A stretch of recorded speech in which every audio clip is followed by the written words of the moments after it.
কৃপা আর বঞ্চনা,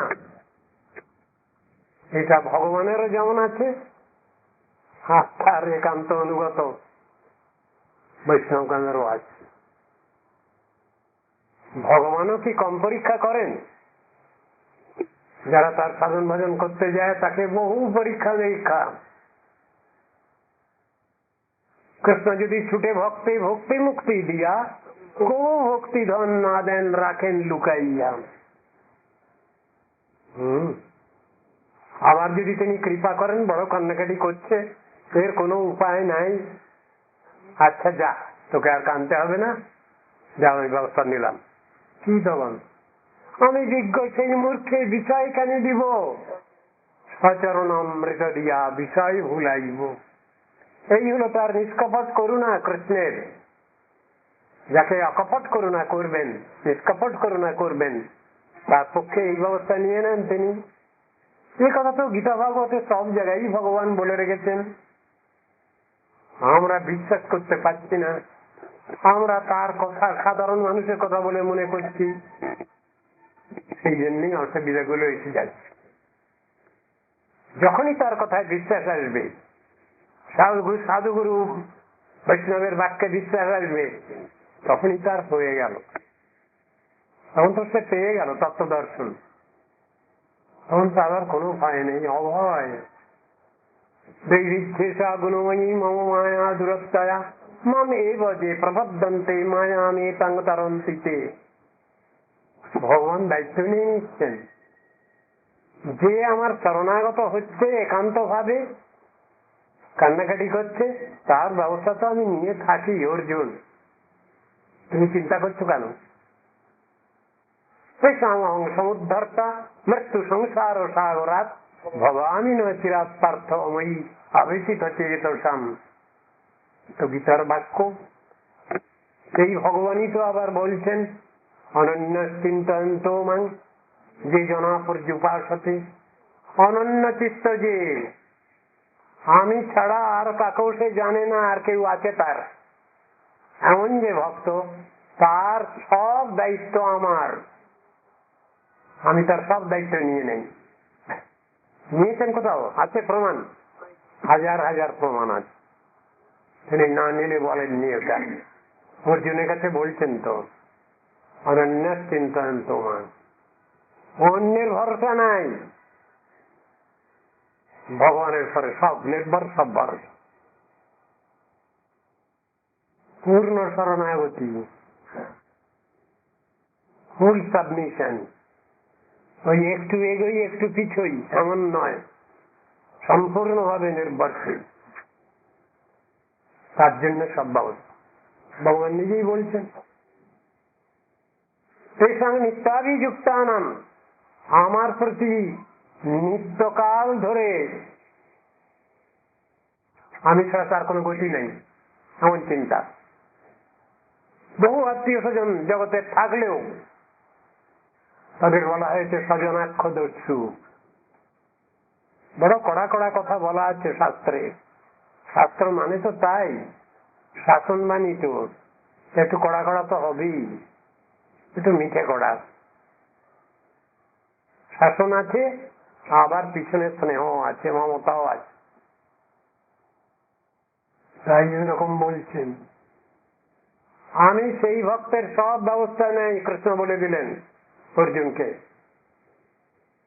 তার সব দায়িত্ব নেন। বললে হ্যাঁ, ভগবান আমাদের খাওয়ান ফরান, আমরা দৌড়াদৌড়ি করছি, চাকরি বাকরি করছি, তবে তো খাচ্ছি। কত অহংকার! দুবার তাপলা বাজি গেলে তখন কেকার জিভটি বেরিয়ে চোখ চোখ উল্টে গেল। বাহাদুরি কত! হ্যাঁ, আমরা করে খাচ্ছি। ভগবানের 14 বছর আমাদের কি করছে? কিছু করে না। বড় বড় সব চালুর মুষ্টিকের দল সব। হবে না কিছু। বিশ্বাসটা আছে, নির্ভরতা আছে মনে প্রাণে। তাই সেখানে কথাটা এসেছে, যোগক্ষেমং বহান্যহম। যোগ মানে অবাধ্য বস্তুর লাভ। ভক্তের নাই ওটা, ভগবান সব দিয়ে দিলেন তাকে। দিয়ে দিলে কি হবে?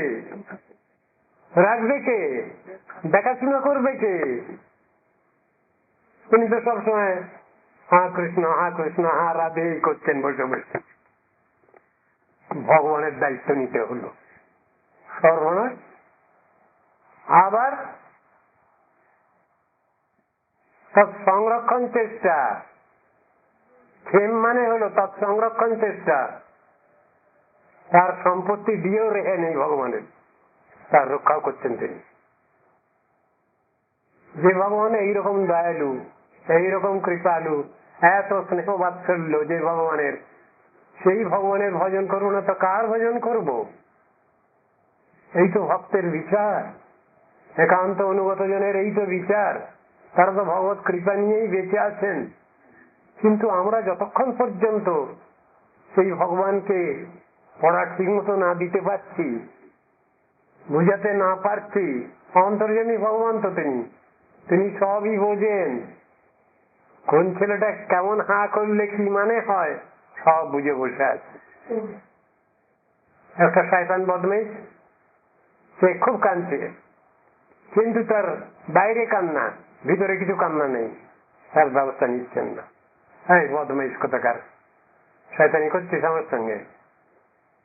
আবার সত্যি অন্তর থেকে কাঁদছে, তার ব্যবস্থা নিয়ে নিচ্ছেন। অন্তর্যামী তিনি, অন্তর দেবতা তিনি।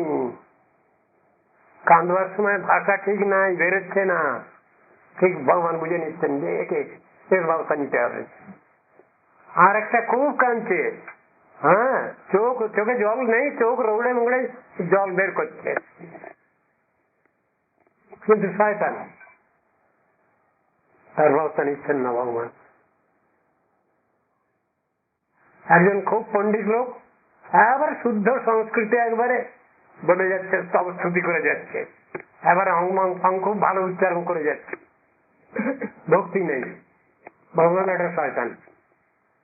আর একটা ছেলে মেয়ে খুব কান্নাকাটি করছে, সংস্কৃত বেশি জানে না, মোটেই জানে না হয়তো, হ্যাঁ, বিষ্ণবে নম বলতে গিয়ে বিষ্ণায় নম বলে বেরলো।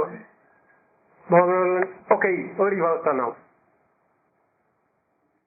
যে ভগবান এইরকম ধরনের দয়ালু কৃপালু, সেই ভগবানকে ছাড়া কার ভজন করবো আমরা?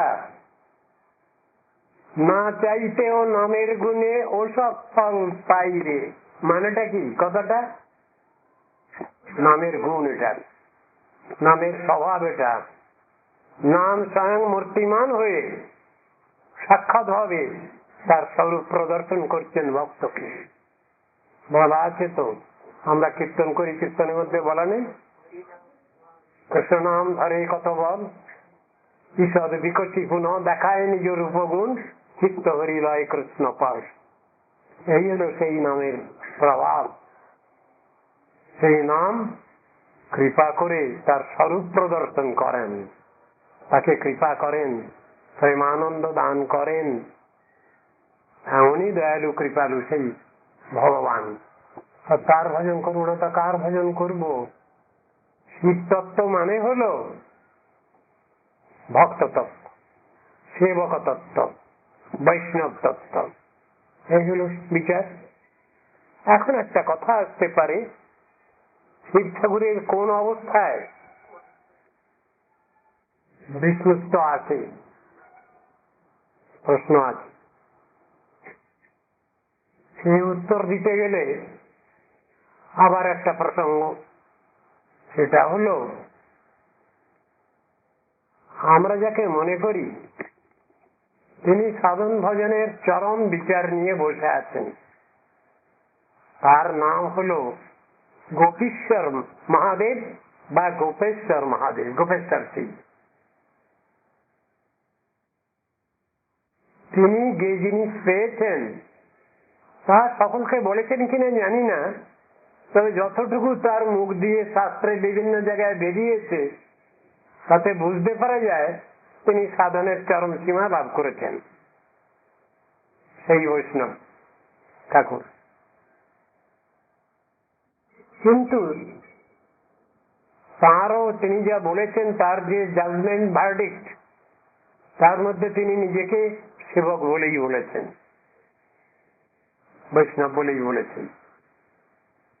এখন শিব কোন অবস্থায় বিষ্ণুতা প্রাপ্ত হয়েছেন বা তার স্ট্যান্ডার্ড স্ট্যাটাসটা কি, এটা নিয়েও আলোচনা আছে।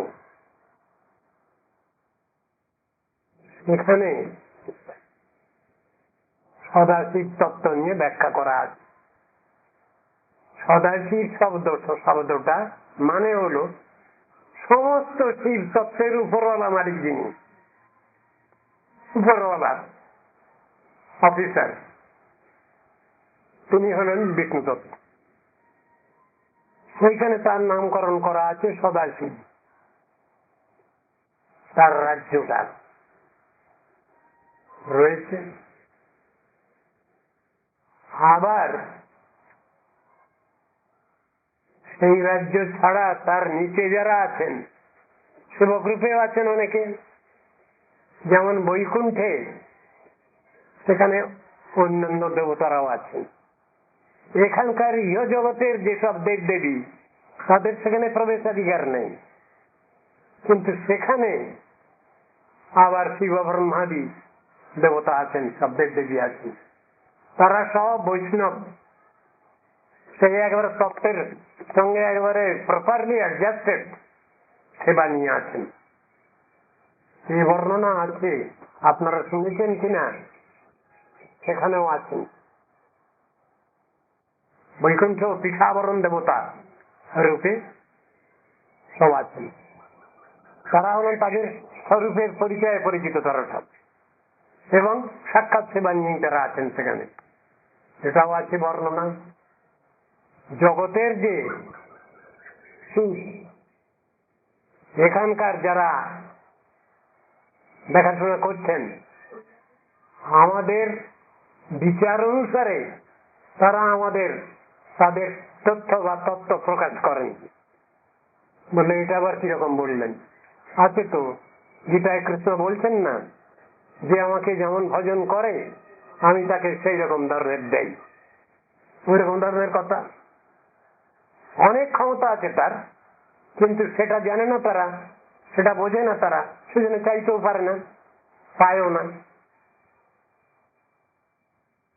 এরাও এদের যে স্বরূপ আছে, সেই স্বরূপের যে পরিচয় এবং সেই স্বরূপের যে সেবা, সেই সেবা সকলে জানে না, চায়ও না, সুতরাং পায়ও না। এই ব্যাপারগুলো আছে, বিচারের কথা। সমস্ত ব্রহ্মা তত্ত্বের মালিক যিনি, তিনি কিন্তু বৈষ্ণব নন, তিনি বিষ্ণু। তার নাম কি? হিরণ্যগর্ভ। এই হিরণ্যগর্ভ মানেই হলেন বিষ্ণু। সমস্ত শিব তত্ত্বের উপরওয়ালা মালিক যিনি, তিনি হলেন বিষ্ণু, তার নাম হল সদাশিব। তিনি বৈকুণ্ঠে থাকেন, তিনি বৈকুণ্ঠে থাকেন। এসব বিচারগুলো দেখানো আছে।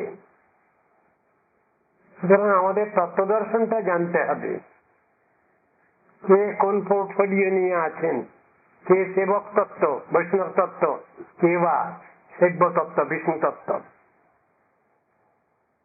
সেবক কিছু বিষ্ণু হয়ে যাচ্ছেন না, আবার বিষ্ণু ভগবান তিনি কিছু সেবক হয়ে যাচ্ছেন না। বলে এটা কিরকম উদাহরণ? হ্যাঁ, এটার উদাহরণ আছে। অনন্ত বিশ্ব ব্রহ্মাণ্ড, বিভিন্ন অফিসার দরকার। মানে কত অফিসার দরকার বলুন? অনন্ত কোটি ব্রহ্মাণ্ড, অনন্ত কোটি বললে হ্যাঁ, তাহলে অনন্ত কোটি অফিসার দরকার। এখন অফিসার কখনো কখনো কম হয়ে যাচ্ছে, কোন জায়গায় পাওয়া যাচ্ছে না, তখন কি হয়? তখন কি হয়? এই মানুষের থেকে চুনাও করে বেছে বের করা হয়, তাকে বসিয়ে দেওয়া হয় সেই পোস্টে। তিনি সেই কাজ ছেড়ে ফেললেন, তার একটা টাইম আছে, তারপর তিনি রিলিজ হবেন। আবার এমনও হয়, বর্ণনা আছে, কোন জগতে, কোন ব্রহ্মাণ্ডে সেখানে অফিসার কম পড়েছে, শিক্ষাগুরু কম পড়েছে, শ্রী ব্রহ্মাজি কম পড়েছেন, তখন ভগবানেরই আর এক মূর্তি গিয়ে সেখানে বসে সেই কাজ ছেড়ে বলে এরকম আছে নাকি? বলে হ্যাঁ এও আছে। সেখানে স্বয়ং ভগবান, সেখানে বিষ্ণু তত্ত্ব, সেখানে যিনি শিব ঠাকুরের কাজ করছেন বা ব্রহ্মার কাজ করছেন, তারা বৈষ্ণব নন, তারা বিষ্ণু ভগবান। বললে কি করে বোঝা যাবে? চারাতওয়ালা। যখনই দেখবেন চারাত বের করা, তখনই বিষ্ণু তত্ত্ব। বললে এইরকম নাকি? বললে হ্যাঁ সাধারণ নিয়ম এটা। আবার দুহাতওয়ালা বিষ্ণু তো আছেন, দ্বিভুজ বাসুদেব, দ্বিভুজ চতুর্ভুজ। চতুর্ভুজ যেখানে, সেখানে বুঝতে কোনো কষ্ট নেই, ইনি বিষ্ণু বা নারায়ণ, বুঝতে কষ্ট নেই। কিন্তু দ্বিভুজের মধ্যে আবার বাসুদেব, সবসময় বোঝা যায় না, সেটা আবার কিছু এই সাপেক্ষ, কৃপার সাপেক্ষ। কাকে কে কৃপা করবেন? ভগবান রাসস্থলী পরিত্যাগ করে চলে গেছেন, গিয়ে মাঝখানে গিয়ে নারায়ণ হয়ে চার হাত বের করে বসে আছেন। সব গোপীগণ পাস করে চলে যাচ্ছেন তার পাশ দিয়ে, নমো নারায়ণায়, নমো নারায়ণায়, এই বলে বলে চলে যাচ্ছেন। কিন্তু রাধা ঠাকুরানী যখন এসেছেন, দুই হাত লুকিয়ে গেছে আপনার থেকে, ওই দু হাতই হয়েছে। তখন তার কাছে আর চালাকি চলবে না। ভগবান সেখানে তার কাছে আর চালচাতুরি করতে পারছেন না, ওদের তো ঠকিয়ে দিলেন চার হাত বের করে। ওই দেখে নম নারায়ণ বলে বলে চলে যাচ্ছে তারা। আর রাধা ঠাকুরানী যখন এসছেন, তখন দু হাত আপনার থেকে ভিতরে ডুবে গেছে, হো করে এসে উঠেছেন। তত্ত্বদর্শনটা এইরকম, কোন ভুল বোঝাবুঝি নাই, আর সে স্বরূপের কাছে কোনো চালাকি নাই, নিজস্ব ব্যাপার। তো ভগবান যদি ইচ্ছা করেন সবই সম্ভব। লীলাময় তিনি, লীলা পুরুষোত্তম তিনি, তার কৃপা কে বুঝবে? যে বুঝবে সে বুঝবে, যারা বুঝবেন তারা বুঝবেন। সকলের তো অধিকার নাই। সব জিনিসগুলো হলো কৃপা। কৃপা বিনা ঈশ্বর তত্ত্ব কেহ নেই জানে। আমার অনেক ক্ষমতা আছে, অনেক বুদ্ধি আছে, অনেক লেখাপড়া পাণ্ডিত্য আছে, অনেক বংশ গৌরব আছে, বলে কোনো কিছুই চলবে না, সব অচল। সেখানে সব অচল বলে হ্যাঁ না, আত্মা প্রবচনহীন লভ্য, সেই ভগবানকে পাওয়া যায় না। আমি খুব ভালো প্রবচন দিতে জানি, খুব ভালো বক্তা, হ্যাঁ গুড অরেটার, হবে না, দাটন্ড। তাহলে ন বহুন শ্রুতে ন, হ্যাঁ ফার্টাইল ব্রেন, খুব মনে আছে, মনে থাকে, হবে না। ভগবানের কাছে পড়া পরীক্ষা পাস না করতে পারলে সব বৃথা। আগে তো গুরু বৈষ্ণবের কাছে পরীক্ষা, তবে তারপর তো ভগবানের কাছে। তারা যদি রেকমেন্ড করেন কাকু, তবে তো ভগবান তাকে গ্রহণ করবেন। সব জিনিসটাই তো আছে পাশাপাশি, আমাদের এগুলো বুঝতে হবে। না উঠতেই এক কাঁদি হবে না তা। হরে কৃষ্ণ মানে আপনি একটু হরি কথা বলতে পারেন, আবার হরে কৃষ্ণ মানে আপনি একটু বিরতি দিতে পারেন, আবার হরে কৃষ্ণ মানে আপনি এখন মুখ বন্ধ করতে পারেন। তাহলে হরে কৃষ্ণ মানে তিনটে হলো। কিন্তু ভগবানের নাম আদিতে করতে হবে, মধ্যে করতে হবে, অন্তেও করতে হবে, এটা খেয়াল রাখতে হবে। তাই হরিনামটা কখন কিরকম করব? প্রথম নাম একরকমের করব, আর শেষের দিকে নাম কি উল্টো রকমের কিছু করা হবে? মানুষ যখন বেঁচে আছে তখন তো একরকমের নাম হয়, হরে কৃষ্ণ বলে। মানুষ যখন মরে যায় তখন কি উল্টো করে বলা হয়? হ্যাঁ, কখনো কখনো দেখা যায় উল্টো করেই তো বলে। কিরকম উদাহরণ নেন না, বল হরি বল হরি বল হরি বল কীর্তন হয়। আর যখন শেষ হয়ে যায় সব, তখন কি হয়? বল হরি হরি বল।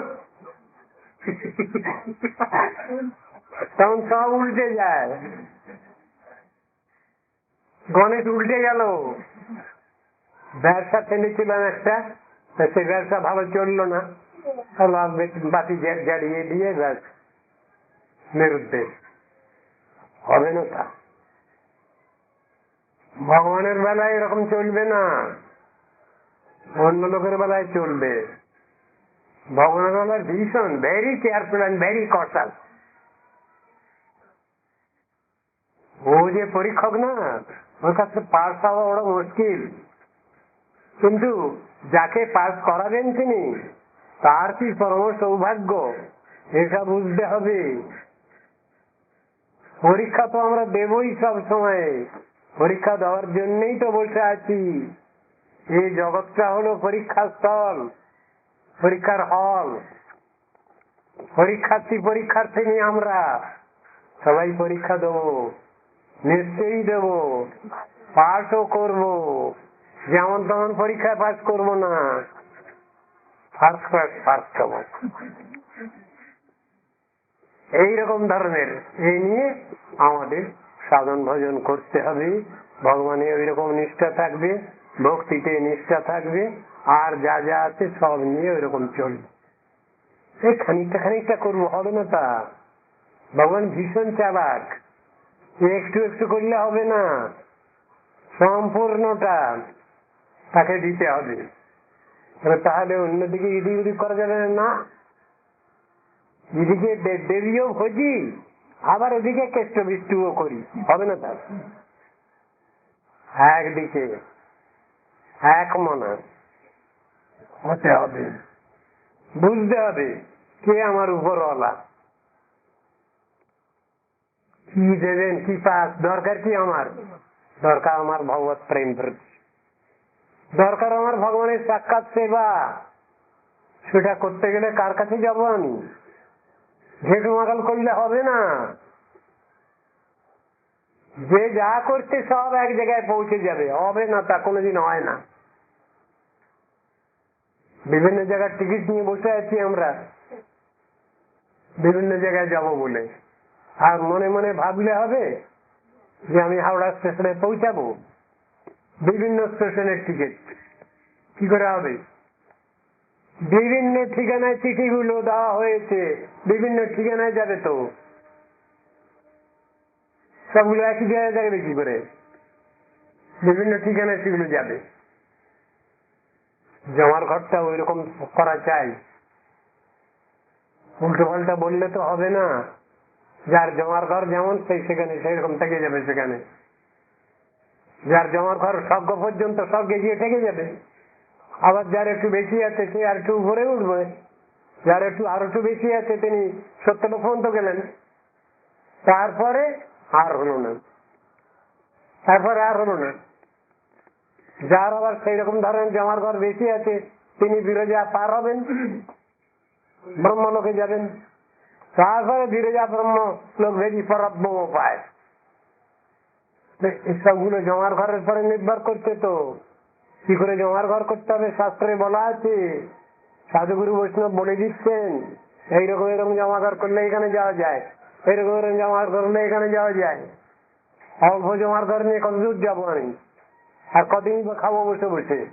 যেই ফুরিয়ে আসবে তখন তাই তো আর থাকা যাবে না, চলো যাই, এবার ঘরে ফিরে যাই, সামান্য টাকা আছে, এবার ঘরে ফিরে যাই, ঘরের ছেলে ঘরে ফিরে যাই। এই তো অবস্থা। জমার ঘরটা করতে হবে তো, জমার ঘর হরিনাম না করলে তো হবে না। শুদ্ধ নাম হওয়া চাই, যেমন তেমন নাম নয়। ভক্তি গ্রন্থ আলোচনা করা চাই, ঠাকুরের সেবা করা চাই, হরিকথা শ্রবণ করা চাই। কোনটাকে বাদ দেবো আমি? সব নিয়ে তো চলতে হচ্ছে। টাকা খাওয়া বাদ দেবো? দুদিনের মধ্যেই তো অক্কা, তখন কে কার ভজন সাধন করবে?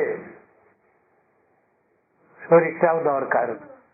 সুতরাং ডাক্তার বুদ্ধিকেও দেখাতে হবে। ডাক্তার বুদ্ধি দুই রকম, গৃহ সংসারের সকলের চিকিৎসা করবেন, আর এক রকম বুদ্ধি আছেন, তারা ভক্তির লাইনে চিকিৎসা করেন। দুই রকমের চিকিৎসা তো করবেন, ইহ রোগ ভব রোগ দুই যায় ক্ষয়, এমন ধরনের চিকিৎসাটা করতে হবে, সেই চিকিৎসা হওয়া শিখতে হবে। ওগুলো তো সবটা জানি না আমরা।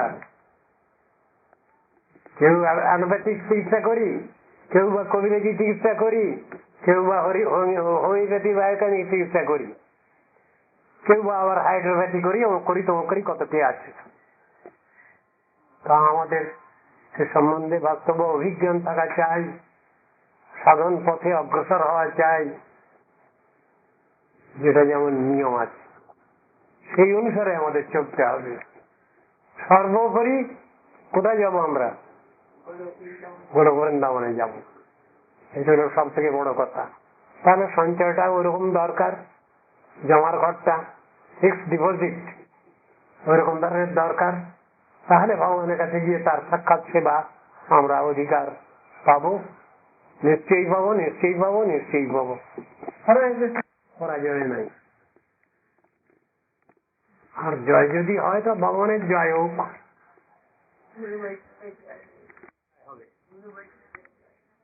জয় দিলে জয়ী হবে এটা কথা না। জয়ী হওয়ার জন্য ভগবানের জয় দেবো, গুরু বৈষ্ণবের জয় দেবো, না না না, আমরা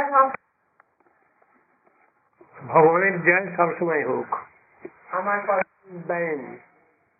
হে ভগবান তোমারই জয় হোক, তুমি সর্বেশ্বরেশ্বর, তোমারই জয় হোক।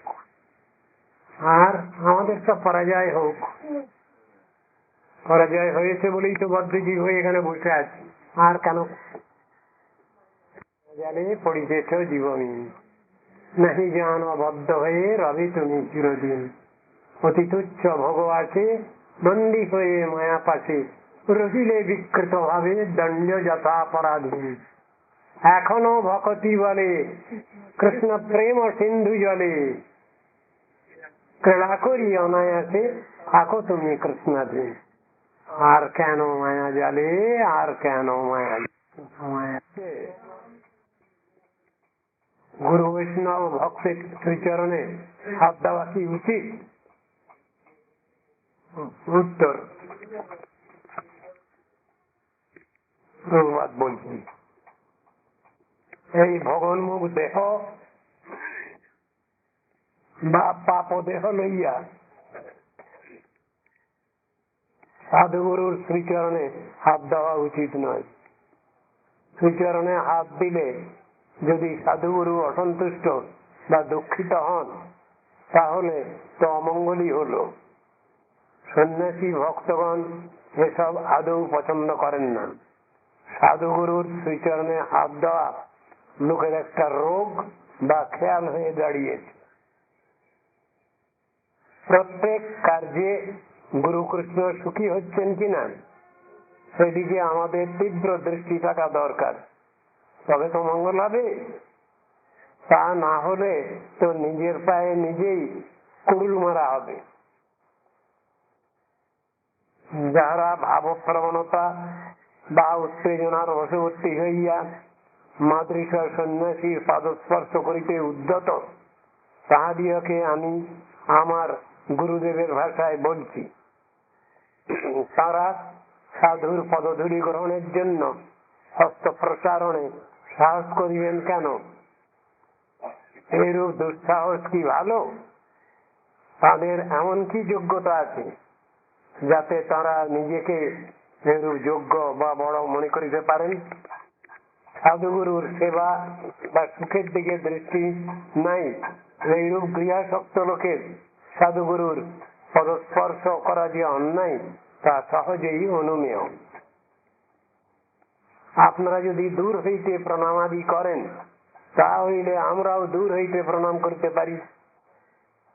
আর যদি পা ছুঁইবার চেষ্টা লইয়া কাড়াকাড়ি আরম্ভ হয়, তবে স্থূল ব্যাপারেই চিত্ত আকৃষ্ট হইল, মঙ্গলের পরিবর্তে অমঙ্গলকেই আবাহন করা হইল, হিতের বিপরীত ফল ফলিল।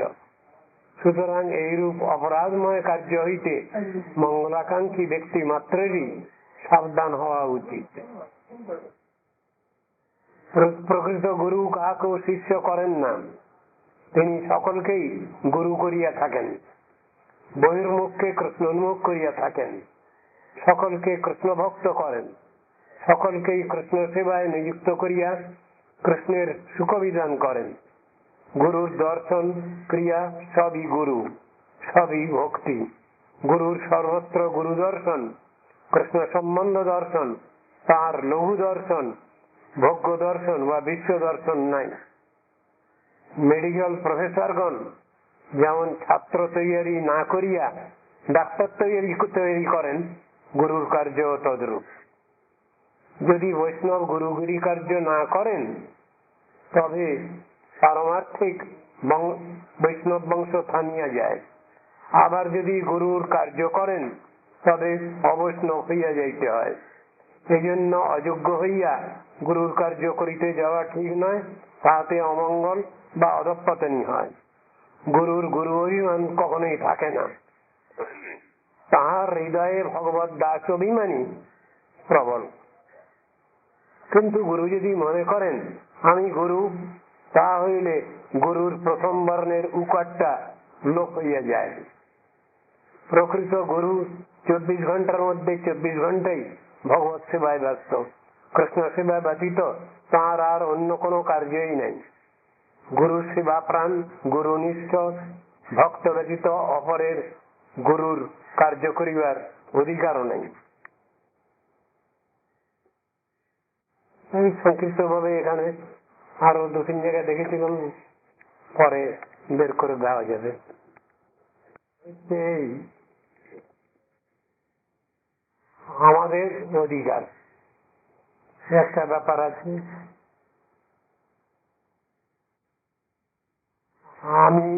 আমরা শুনেছি সরস্বতী প্রভুপাদ কে কেউ যদি দণ্ডবোধ করতেন, তিনি সঙ্গে সঙ্গেই হাত জোড় করে প্রতি প্রণাম করতেন এবং মুখে বলতেন দাসস্মি দাসস্মি দাসস্মি, এরকম বলতেন। যার জন্যে আমাদের গুরুদেব ডক্টর প্রজ্ঞান কেশব গোস্বামী তিনি কখনোই তার সামনে প্রণাম করতেন না। কেন গুরুদেব আমাকে প্রণাম করবেন কেন? আমি একটা হতভাগা, গুরুদেব আবার আমাকে প্রতি প্রণাম করবেন কেন?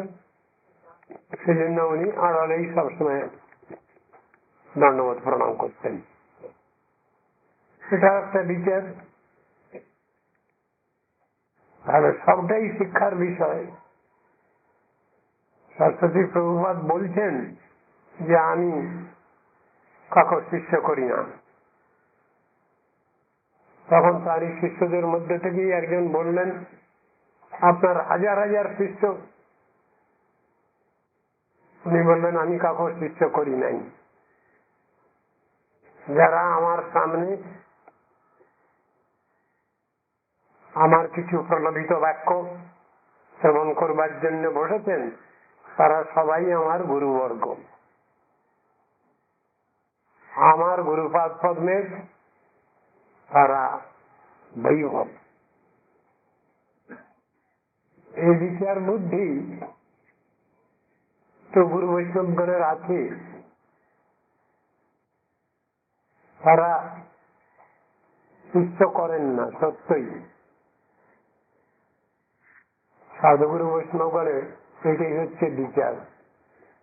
তাহলে কি করেন তারা? গুরু তৈরি করেন। এখন ওই বিচারটা মাথায় ঢোকে না তো সকলে। আমাদের জন্যই, বদ্ধজীবগণের জন্যই আমাদের পূর্ব গুরুবর্গ বহু উপদেশ নির্দেশ রেখে গেছেন। কৃপা কর বৈষ্ণব ঠাকুর, সম্বন্ধ জানিয়া ভজিতে ভজিতে অভিমান হউ দূর। আমি তো বৈষ্ণব এ বুদ্ধি হইলে অমানি না হব আমি। প্রতিষ্ঠা সাথী হৃদয়ে দূষিবে হইব নিরয়গামী। নিজে শ্রেষ্ঠ জানি উচ্ছিষ্ঠাদি দানে হবে অভিমান ভার। তাই শিষ্য তব থাকিয়া সর্বদা না লইব পূজাকার। অমানি মানব হইলে কীর্তনে অধিকার দিবে তুমি, তোমার চরণে নিষ্কপটে সদা কান্দিয়া লুটিব ভূমি। এইসব মহাজন পদাবলী গুলো কেন আছে? আমাদের শিক্ষার জন্যই আছে। আমরা কখনোই যেন অহংকারী দাম্ভিক হয়ে না পড়ি, সেই জন্যই আছে। সবগুলোই শিক্ষা। মহাভাগবত যিনি, তিনিও নিজেকে মহাভাগবত বলে জাহির করেন না, বলেন না। তার মধ্যেও স্বাভাবিক দৈন্য আছে, সেই দৈন্যেরই প্রকাশ আমরা লক্ষ্য করি। সেই দৈন্যের ক্ষেত্রেতেই গুরুবর্গের অনেক বক্তব্য দেখা যাচ্ছে, শোনা যাচ্ছে। চৈতন্য চরিতামৃতকার কবিরাজ গোস্বামী তিনি দৈন্য করেই বলছেন, পুরীশের কীট হইতে মুইছে লঘিষ্ঠ, জগাই মাধাই হইতে মুইছে পাপিষ্ঠ, মোর নাম লয় যেই তার পুণ্য ক্ষয়, মোর নাম শুনে যেই তার পাপ হয়, এমন নির্ঘৃণ্য মরে কিবা দয়া করে, এক নিত্যানন্দ বিনু জগত সংসারে। তাহলে এদের মধ্যেও তো এই জিনিস আছে। বা শ্রী চৈতন্য মহাপ্রভু আমাদের সবসময় হরিনাম করতে বলছেন। হরিনাম কে করবেন? নাম গান কে করবেন? সেই নামের সাধন ভজন কে করবেন? কে নাম অনুশীলন করবেন? সেখানেও বলছেন কৃষ্ণ নাম গানের অধিকারী কে? সরস্বতী প্রভুপাদের একটা সুচিন্তিত দার্শনিক প্রবন্ধ আছে, সেখানেও তো একই কথাই বলছেন। কীর্তন কে করবেন? অমানি মানদ হইলে কীর্তনে অধিকার দিবে তুমি, কথাটা বলা আছে। তিনি শিক্ষাষ্টকের মধ্যেও বলছেন, হরিনাম যদি করতে হয় তাহলে অমানি মানব ধর্ম নিয়ে চলতে হবে। দৈন্য, দয়া, অন্যের মান প্রতিষ্ঠা বর্জন, চারি গুণে গুণী হই করহ কীর্তন, কথা বলা আছে। সেখানেও তো দৈন্য ভাব আছে। কখনো কোনো অবস্থাতেই এই স্বাভাবিক দৈন্য হৃদয়ের সেটা কখনোই ছাড়তে পারেন না গুরু বৈষ্ণব। ভগবানের তো কথাই নাই, তিনি তো ওই দৈন্য শিখিয়েছেন। তার প্রতি শ্রদ্ধা ভক্তির উদয় হলে যাদের হয় তারা স্বাভাবিক দৈন্যে প্রতিষ্ঠিত। তাদের মধ্যে কোন পার্থিব জগতের জড় অহংকার নাই, রাত পূজা প্রতিষ্ঠাতা নাই তাদের মধ্যে। এই কথাগুলো তো শিখানো আছে। সুতরাং আমার গুরু বৈষ্ণব যারা, তারা তো আমার সর্বক্ষণ শিক্ষাদাতা, হোল টাইম গার্জিয়ান। তাদের কাছে থেকে আমরা অহংকার শিখবো কেন? রাত পূজা প্রতিষ্ঠাতা শিখবো কেন? কথাগুলো তো এইরকমই বিচারের মধ্যে আছে। প্রতিষ্ঠাতা দুই রকম, একটা বলছেন শুকরের বিষ্ঠা, জড়ের প্রতিষ্ঠা শুকরের বিষ্ঠা বলে দিলেন। আর এক জায়গায় বলছেন বৈষ্ণবী প্রতিষ্ঠা তাতে করো নিষ্ঠা, তাহানা লোভিবে, তাহানা ভজিবে লোভিবে রৌরব। তাহলে দুটো পাশাপাশি আছে সব ব্যাপারে। এই সংসারে যত ব্যাপারগুলো আমরা দেখি, ঘটনাগুলো দেখি, আমরা সবটাকেই দুই ভাগে ভাগ করা হয়েছে। একটা আমাদের ভালো আনয়ন করে, আর একটা আমাদের ক্ষতি করে। জড়জগতের যা কিছু চাহিদা, ডিমান্ড আমাদের, এই সবগুলোই আমাদের ক্ষতিকারক। আবার সেই জিনিসটি যখন শুদ্ধভাবে প্রতিষ্ঠিত, তখন সেইটি আবার সাধক সাধিকাকে উন্নীত করে, ভজনেতে ঠিক ভাবে প্রতিষ্ঠিত করে। সব কথাগুলোই তো আছে, আমি কোন কথাটা বাদ দেবো? লেখা আছে কালিদাসের কথা, ঝড়ু ঠাকুরের কথা বলা আছে, বৈষ্ণব প্রসাদ পেয়ে কিছু উৎকৃষ্ট কিছু ছেড়ে দিয়েছেন, সেইটা পাওয়ার জন্যে একজন শ্রেষ্ঠ ব্যক্তি তিনি ভেট নিয়ে যাচ্ছেন, ভালো ভালো ফল, ভালো ভালো জিনিস সব নিয়ে যাচ্ছেন। ঠাকুরের ভোগ দিয়ে তারা প্রসাদ পেয়ে ফল টল খেয়ে যে ফেলে দিয়েছেন, হাঁটি হাঁটি ফেলে দিয়েছেন, সেইগুলো তিনি অবশেষ পাবেন বলে। সেখানেও তো সাধন ভজনের যেসব কথাগুলো আছে তাতে রয়েছে বৈষ্ণবের উচ্ছিষ্ট প্রয়োজন। ভক্ত পদ ধুলি আর ভক্ত পদ জল, ভক্ত ভুক্ত শেষ, এই তিন সাধনের বল, এই তিন সেবা হইতে কৃষ্ণ প্রেম হয়, কৃষ্ণ প্রেম হয়, পুনঃ পুনঃ সর্বশাস্ত্রে ফুকারিয়া কয়, তাহে বার বার বলি শুনো ভক্তগণ, বিশ্বাস করিয়া করো এই তিন সেবন। কথাগুলো তো আছে শাস্ত্রে, কিন্তু তার মধ্যেও বিচার আছে, গুরু বৈষ্ণবদের নিজস্ব বিচারও আছে। তারা যখন স্বাভাবিক দৈন্য দশায় প্রতিষ্ঠিত, তখন তাদের আচরণটা দেখলে মনে হয় এরা বড় কঠোর, এরা বড় কঠোর, এটা মনে হয়, কিন্তু জিনিসটা ঠিক নয়।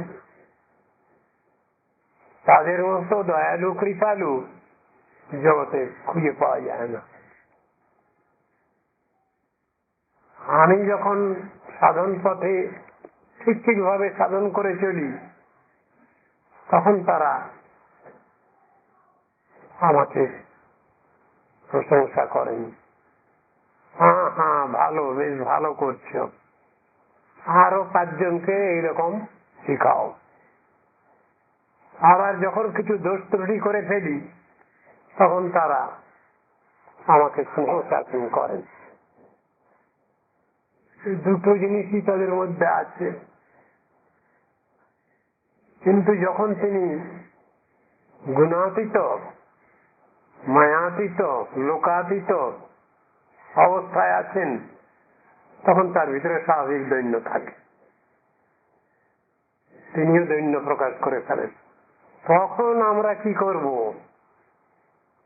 আমরা তো সাধারণ মানুষ, আমরা ভুল বুঝতে পারি, সেটা তো ঠিক হবে না। কিন্তু তাদের যে স্বাভাবিক দৈন্য, সেটাও কি তারা ছেড়ে দেবেন? বা আমরা কি বলবো যে আপনারা ওসব দৈন্য করবেন না?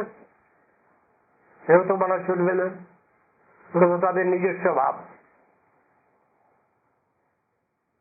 তাহলে সেটাও মানতে হবে। অথচ সাধুগুরু বৈষ্ণবের কৃপা ছাড়া এক পাও চলা যাবে না, এক মুহূর্ত শ্বাস প্রশ্বাস গ্রহণ করে চলা যাবে না এই সংসারে, এই সমাজে। সবটারই সামঞ্জস্য আছে, স্নেহ মমতা, পরদুঃখী ভাব, পরদুঃখ দুঃখিতারা, এই সবটাই আছে গুরু বৈষ্ণবের আচরণে। তা ওটাও মানতে হবে সময় অনুসারে। গুরু বৈষ্ণব যখন শিক্ষাদাতা, তখনও তো তাদের স্বাভাবিক দৈন্য তারা ছাড়তে পারছেন না। সরস্বতী প্রভুপাদের বোধ হয় 54তম আবির্ভাব তিথিতে বিবাহ সঙ্গমে ব্যাস পূজা হয়েছিল। তা তিনি অনুষ্ঠান হয়ে যাওয়ার পর তারপরে তিনি অভিভাষণ দিয়েছিলেন। তার আগে সব অনেক সমস্ত পাঠ করা হয়েছে, সব পুষ্পাঞ্জলি অনেক রকমের। তো তিনি প্রথমেই সম্বোধন করছেন তার সম্মুখস্থ ছাত্রীমণ্ডলীকে, হে আমার বিপদ উদ্ধারণ বান্ধবগণ। কি ব্যাপার? কথা শুনলে তো মনে হয় কি মাথা পাগল নাকি? তার শিষ্যরা বসে আছেন তার সামনে, তিনি বলছেন হে আমার বিপদ উদ্ধারণ বান্ধবগণ। তাহলে সরস্বতী প্রভুপাদ খুব বিপদে পড়ে গেছেন না? তাই তার সামনে তার শীর্ষস্থানীয় যারা বসে আছেন তাদের বলছেন আমার বিপদ উদ্ধারণ বান্ধবগণ, আমাকে সাহায্য করুন আপনারা। দেখতে একরকমের, কাজের বেলায় বিচার তাদের আর এক রকমের। আপনারা আমার প্রলোভিত বাক্য শুনবার জন্য এখানে উপস্থিত হয়েছেন কেন? প্রলোভিত বাক্য মানে কি?